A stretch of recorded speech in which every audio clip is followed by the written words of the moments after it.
अखंड मंथन के सभी दर्शकों को नमस्कार। कलयुग के अंतिम 21 दिन, जी हाँ, इसी वेब सीरीज के दूसरे एपिसोड में आप सभी का एक बार पुनः स्वागत है। जैसा कि हमने पिछले एपिसोड में देखा कि 7 और 9 दिसंबर की महत्वपूर्ण खगोलीय घटनाएं घट चुकी हैं। आज 10 दिसंबर है और हम विनाश की उस समय सीमा के पहले दिन में प्रवेश कर चुके हैं। और ये जो समय है, ये जो कालखंड है, इसमें होने वाली घटनाएं आपके होश उड़ा देंगी। भविष्य मालिका की भविष्यवाणी के अनुसार 10 दिसंबर से शुरू होने वाले ये आखिरी 21 दिन मानवता के इतिहास के सबसे भयानक दिन साबित हो सकते हैं। आज हम आपको बताएंगे कि कैसे अब एक शैडो वॉर न्यूक्लियर वॉर में बदलने को तैयार है। यानी नए साल 2026 की शुरुआत में भारत के पूर्वी तट पर क्या अनहोनी घटना होने वाली है। दिल थाम कर बैठिए, क्योंकि उल्टी गिनती शुरू हो चुकी है। जी हाँ, 10 दिसंबर से 31 दिसंबर 2025 अराजकता की समय सीमा शुरू हो चुकी है। 9 दिसंबर के घातक योग के बाद 10 दिसंबर से 2025 के शेष दिन ग्लोबल रीसेट की तरह होंगे। मंगल शनि का संघर्ष वैश्विक शेयर बाजारों को धराशायी कर सकता है। निवेशकों में घबराहट भारी पैमाने पर देखी जाएगी। प्राकृतिक आपदाओं की बात करें तो दिसंबर के अंत में सुनामी या बड़े भूकंप की आशंका प्रबल दिखाई दे रही है। जैसा कि 2004 में जब दिसंबर का महीना आया था, तब भी इसी तरह की सुनामी और भूकंप की घटनाएं हुई थीं। भविष्य मालिका में समुद्र में उल्का पिंड गिरने का जो वर्णन मिलता है, वो किसी खगोलीय घटना के साथ भी जुड़ सकता है। जी हाँ, 1 दिसंबर 2025 की जोखिम समय सीमा जहां हम अभी भी हैं, यानी जो जोखिम का समय 1 दिसंबर 2025 से शुरू हुआ है और 7 दिसंबर को मंगल का धनु में प्रवेश, धार्मिक तनाव, सीमाओं पर गोलाबारी और अग्नि चक्र का आरंभ करा सकता है। जो दूसरा सबसे बड़ा जोखिम का समय है, वो 9 दिसंबर 2025 यानी कल से शुरू हो चुका है। मंगल शनि की दृष्टि यानी केंद्र दृष्टि पड़ रही है। भूकंप, सुनामी और अचानक युद्ध की घोषणा जैसी बातें हो सकती हैं। बड़े आतंकवादी हमले भी हो सकते हैं। अब इसका जो तीसरा चरण शुरू हो रहा है, वो 16 दिसंबर यानी कि आने वाला जो 16 दिसंबर है, जब धनु संक्रांति होगी, सूर्य का धनु राशि में प्रवेश होगा। उस समय सत्ता परिवर्तन हो सकता है, बड़े नेताओं की हत्या हो सकती है या बड़े नेताओं को पद से हटाया भी जा सकता है। ये सबसे हाई रिस्क जोन वाला समय होने वाला है। और सबसे जो बड़ा रिस्क वाला समय शुरू होगा, वो 21 से 31 दिसंबर 2025 यानी वर्ष का जो समापन होगा अंग्रेजी वर्ष का, वो आखिरी का 10 दिन सबसे हाई रिस्क वाला देखा जा रहा है। पश्चिमी देशों में भीषण बर्फबारी हो सकती है, ब्लैकआउट हो सकता है, यानी पूरे संसार में अंधेरा छा सकता है। तीसरे विश्व युद्ध की अगर रूपरेखा की बात करें तो 2025 से 2028 के बीच जो है, वो तीसरे विश्व युद्ध की औपचारिक शुरुआत हो सकती है। जी हाँ, भविष्य मालिका में केवल आपदाओं के बारे में ही नहीं लिखा गया है, बल्कि ये तीसरे विश्व युद्ध का एक विस्तृत नक्शा भी तैयार करके हमारे सामने रख रहा है। पंचसखाओं ने जो भविष्यवाणी की थी, वो आज की भू राजनीतिक यानी जियोपॉलिटिक्स में पूरी तरह से सही साबित होती दिखाई दे रही है। शैडो वॉर से न्यूक्लियर वॉर तक का सफर जल्दी तय किया जाने वाला है। अब तक दुनिया शैडो वॉर यानी छद्म युद्ध लड़ रही थी। यूक्रेन, इजराइल और कश्मीर, यहां सब छद्म वार हो रहा था। लेकिन भविष्य मालिका के अनुसार 2025 के अंत में यह पर्दा गिर जाएगा। युद्ध जो पारंपरिक हथियारों से शुरू होगा, जल्दी ही वो परमाणु युद्ध में बदल जाएगा। और यह भविष्यवाणी स्पष्ट करती है कि 2025 के अंत तक कोई एक देश हताशा में परमाणु या डर्टी बम का प्रयोग कर सकता है। भारत और पाकिस्तान के बीच इस तनाव का मुख्य ट्रिगर पॉइंट होगा। शनि के मीन राशि में होने से पाकिस्तान की अस्थिरता उसे भारत के खिलाफ आत्मघाती कदम उठाने पर मजबूर कर सकती है। 13 इस्लामिक राष्ट्र और चीन का महागठबंधन भविष्य मालिका की भविष्यवाणी की सबसे चौंकाने वाली भविष्यवाणी है। और उसके अनुसार चीन, पाकिस्तान और 13 इस्लामिक देश मिलकर भारत पर आक्रमण करेंगे। आज हम देख रहे हैं कि चीन मध्य पूर्व में अपना प्रभाव बढ़ा रहा है। ईरान, पाकिस्तान, तुर्की और अन्य राष्ट्रों का एक अघोषित गठबंधन भी बनने जा रहा है, जो पश्चिमी शक्तियों और भारत के विरोध में होगा। भविष्य मालिका के अनुसार युद्ध का अंतिम और निर्णायक चरण ओडिशा की भूमि पर या भारत की सीमाओं पर लड़ा जाएगा और इसे कहा गया है कलिंग युद्ध यानी कली भारत का महायुद्ध, जो आने वाले 13 महीनों तक चलने वाला है। यूरोप और अमेरिका के पतन की बात भी कही गई है। रासायनिक और जैविक युद्ध जो है वो पश्चिमी दुनिया के लिए मालिका की जो भविष्यवाणी की गई हैं वो एक अत्यंत भयानक समय का संकेत दे रही हैं। यूरोप और अमेरिका की हवा जहरीली गैसों से भर सकती है, वहां विनाश की कल्पना करना भी कठिन होगा, ये लिखा गया है भविष्य मालिका में। और ये भविष्यवाणी सीधे तौर पर बायोलॉजिकल वॉर यानी जैविक या रासायनिक युद्ध की ओर संकेत कर रही है। एक और बात कही गई है, जन शून्य शहर। जी हां, भविष्यवाणी के अनुसार अमेरिका और यूरोप के बड़े शहर वीरान हो जाएंगे। 2025 की कठोर सर्दियां और युद्ध मिलकर के वहां की बुनियादी सुविधाओं यानी इलेक्ट्रिसिटी, गैस और तमाम सारी जो दैनिक सुविधाएं हैं वो नष्ट हो जाएंगी। भविष्य मालिका कहती है कि अमेरिका और यूरोप अपने ही देशों में विनाशकारी संघर्ष शुरू कर देंगे और ये आंतरिक गृह युद्ध यानी सिविल वॉर के बाद पूरे देश में ऐसी अराजकता फैलेगी जिसे रोकना ना वहाँ के प्रशासन के वश में रह जाएगा और ना वहाँ की राजनीतिक शक्तियाँ इसको रोक पाएंगी। इसी के साथ ये भी लिखा गया है कि पंचभूतों का असंतुलन ही भौगोलिक विनाश का कारण बनने वाला है। जी हाँ, जब मनुष्य धर्म की मर्यादा लांघ जाता है तो पंचभूत यानी 5 एलिमेंट्स विद्रोह कर देते हैं। 2025 के इन अंतिम दिनों में और 2026 की शुरुआत में प्रकृति अपने सबसे रौद्र रूप में देखने को मिलने वाली है। इसी में लिखा गया है अंग बंग कलेंगे, यानी भारत के पूर्वी तट पर सुनामी का खतरा भी मंडरा रहा है। जी हाँ, श्री अच्युतानंद दास की एक प्रसिद्ध पंक्ति देखिए, मरु भूई रे सेते बेड़े भसाइनो नेबो अंग बंग कलिंग सौराष्ट्र रे भूकंपे धोरिबो, यानी कि रेगिस्तान बाढ़ में डूब जाएगा, अंग यानी बिहार, बंग यानी बंगाल और कलिंग यानी ओडिशा और सौराष्ट्र यानी गुजरात भूकंप से कांप उठेंगे। बंगाल की खाड़ी में उल्का पिंड गिरेगा। जी हाँ, भविष्य मालिका की एक विशिष्ट भविष्यवाणी कहती है कि एक बड़ा उल्का पिंड दिन के समय बंगाल की खाड़ी में गिरेगा और इसके गिरने के कारण इतनी विशाल सुनामी आएगी कि ओडिशा के 6 तटीय जिले जैसे पुरी, जगत सिंहपुर, केंद्रापाड़ा पूरी तरह जलमग्न हो जाएंगे। और ये घटना 2025 के अंत या 2026 के कालखंड में ही हो सकती है जब शनि मीन राशि में होगा यानी समुद्र में होगा। इतिहास की सबसे भीषण सर्दियां और बाढ़ भी इसी दौरान आने वाली है। जी हाँ, क्या 2026 की शुरुआत से पहले कोई ऐसा बड़ा झटका लग सकता है? इस प्रश्न का उत्तर हमने भविष्य मालिका में पाया और इसमें लिखा है कि ये सर्दियां जो अभी चल रही हैं ये अब तक की सबसे क्रूर सर्दी का मौसम होने वाला है। अमेरिका पूरी तरह से जम जाएगा, भारत में दिल्ली और कश्मीर के रिकॉर्ड टूट जाएंगे और जनवरी 2026 से अप्रैल 2026 तक दुनिया भर में विनाशकारी बाढ़ आएगी। यहाँ तक कि मरुस्थल यानी राजस्थान में भी बाढ़ आएगी और यही भविष्यवाणी जलवायु परिवर्तन के चरम रूप को दिखाती हुई नजर आ रही है। अब बात करते हैं कलयुग का अंत और सामाजिक पतन और नई महामारियों में क्या आपस में कोरिलेशन है।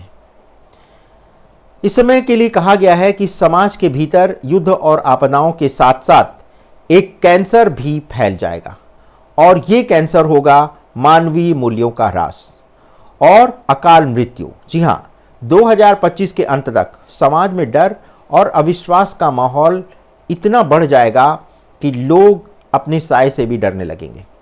परिवारों में अकाल मृत्यु की बाढ़ आ जाएगी यानी अननेचुरल डेथ बढ़ने लगेगी। अपराध और अराजकता इतनी बढ़ जाएगी कि कोई भी व्यक्ति अपने आप को सुरक्षित महसूस नहीं करेगा। अज्ञात बीमारियों के आने की बात भी कही गई है। जी हाँ, कोविड-19 से अधिक घातक जो बीमारी आने वाली है वो भविष्य मालिका में लिखा गया है कि कोविड-19 से भी अधिक घातक और लाइलाज बीमारियां आने वाली हैं।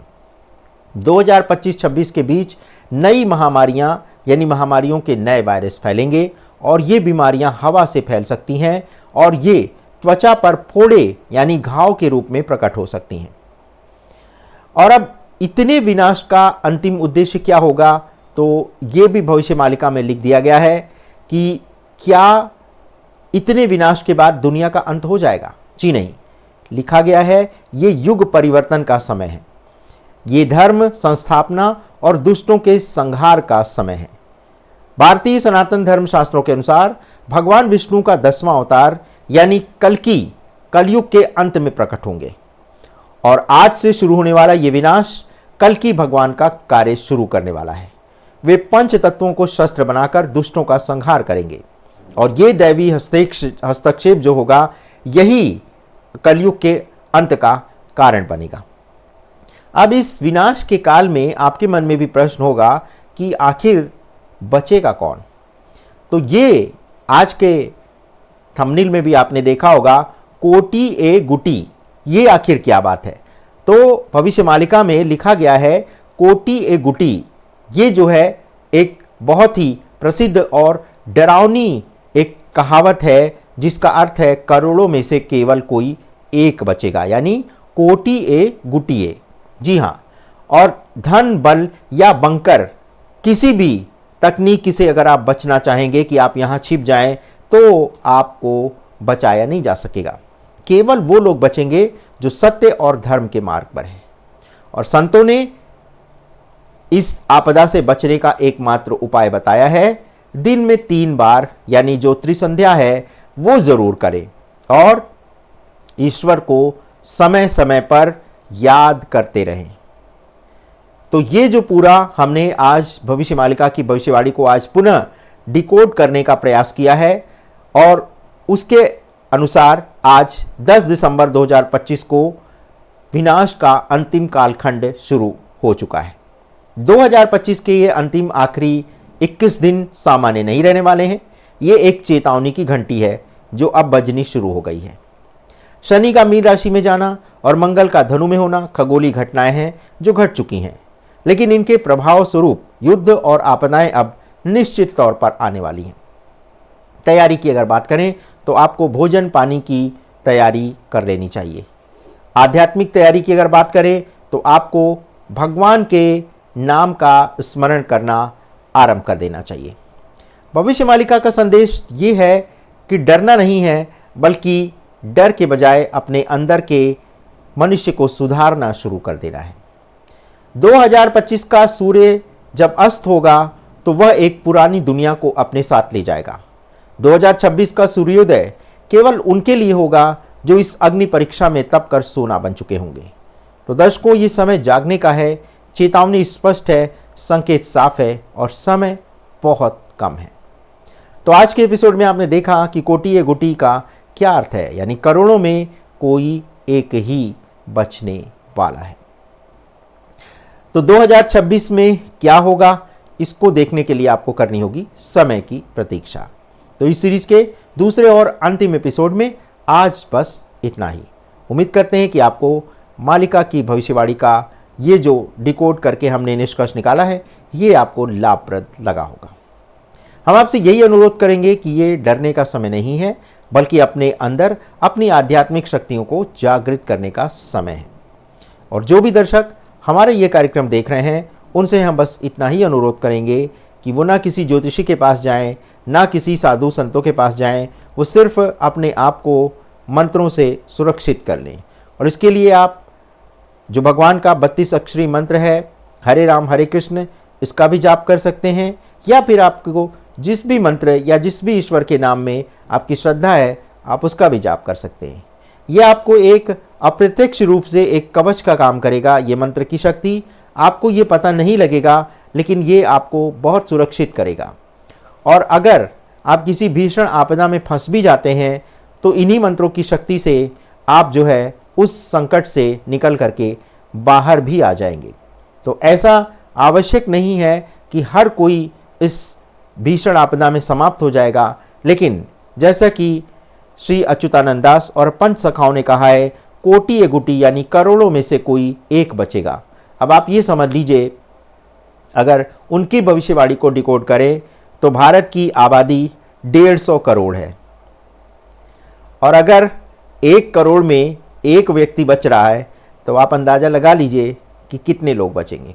और कुछ ऐसी ही भविष्यवाणी इस्लाम धर्म के ग्रंथ कुरान शरीफ में भी की गई है।